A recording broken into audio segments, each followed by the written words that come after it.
Hello বন্ধুরা, আমার নতুন একটি ভ্লগে তোমাদের আবারও স্বাগত জানাই। আজকে ভ্লগটা শুরু করছি সকাল থেকে। সকালবেলায় দেখো সবজি কাটতে বসে গেছি দুপুরের লাঞ্চের জন্য। তো এখানে ভাবছি লাউ চিংড়ি বানাবো। বাবা আজ বাজার থেকে একটা লাউ নিয়ে এসেছে, আর বাড়িতে বেশ কিছু পরিমাণ চিংড়ি মাছও আছে। চিংড়ি মাছে লাউ চিংড়ি বানাবো, আর এটা মাছ ভাজার জন্য নিলাম।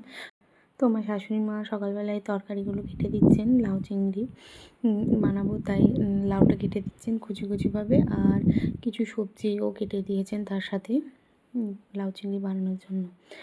তো আজকে সকালবেলাতে উঠে অফিসের হাজব্যান্ড অফিস গেছে, তাকে টিফিন করে দিয়ে তারপরে আমি স্নান করে পুজো সেরে নিয়ে সকালবেলা ব্রেকফাস্ট সেরে তারপরে এখানে রান্না শুরু করব বলে তারই প্রস্তুতি নিচ্ছি। তো আমি কি জানতো সকালবেলার দিকটা এত ব্যস্ত থাকি যে ভিডিও করার সময়ই পাই না, কারণ দৌড়ে দৌড়ে এটা ওটা সেটা করতে হয়, তার জন্য ভিডিও করা হয়ে ওঠে না। তো কোনো দিন চেষ্টা করি ভিডিও করতে, তো সেদিনটা সকালবেলা এটা দেখানো হয়।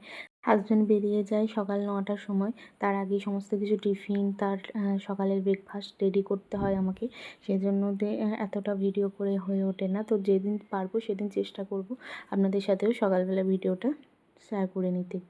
মায়ের সবজি কাটা হয়ে গেলে আমি রান্নাটা বসিয়ে দেবো, কারণ জানেন তো আজকে তাড়াতাড়ি লাঞ্চ করে ভাবছি বাগানে যে ছাঁচি পেঁয়াজগুলো শ্বশুরমশাই বসিয়েছিলেন, তো শ্বশুরমশাইয়ের সময় নেই, আমার হাজব্যান্ডের সময় নেই, তো আমি আর মা সেই পেঁয়াজগুলোকে তুলবো। পেঁয়াজগুলো প্রায় শুকিয়ে এসেছে, তো তাড়াতাড়ি লাউ চিংড়িটা এখানে রান্না করে নিলাম ঝটপট করে, তারপরে দুপুরে লাঞ্চ সেরে নেবো, তারপরে সেই কাজটা করব।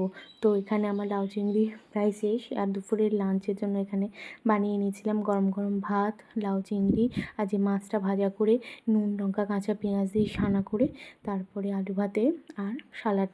খাওয়া দাওয়া করে এই বাগানে চলে এসেছি। শাশুড়িমা আগেই এই পেঁয়াজগুলোকে তুলতে বসেছেন, আর আমি একটু লেটে এসেছি। তো শাশুড়িমা দেখলাম প্রায় তুলে নিয়েছেন, আমাকে বললো তোকে আর হাত দিতে হবে না, আমি এগুলো তুলে নিচ্ছি। তো এই দেখুন ছাঁচি পেঁয়াজ দেখাচ্ছি, একটা গাছে একটাই মাত্র বীজ বসানো হয়েছিল, তো কতগুলো ঝোঁক হয়েছে দেখুন, একগুচ্ছ।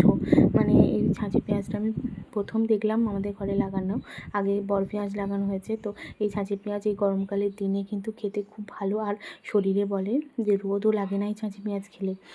তো এখানে এরকম করে একগুচ্ছ করে তুলে নেওয়া হচ্ছে।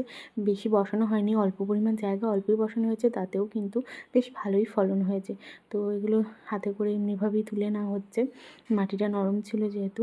তো তুলে এগুলো রোদে খানিকক্ষণ শুকিয়ে নেব, তারপরে আমরা ওই সন্ধ্যের দিক করে এই গাছগুলোকে কেটে পেঁয়াজগুলোকে ভরে নেব।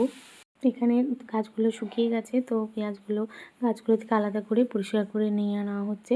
আর এবারে এই এক ঝাঁঝুরির মতোই পেঁয়াজ হয়েছে, কিন্তু আমাদের জন্য এটা ঠিকই আছে। তো আমার এই ভিডিও আপনাদের কেমন লাগছে অবশ্যই আমাকে কমেন্ট করে জানাবেন।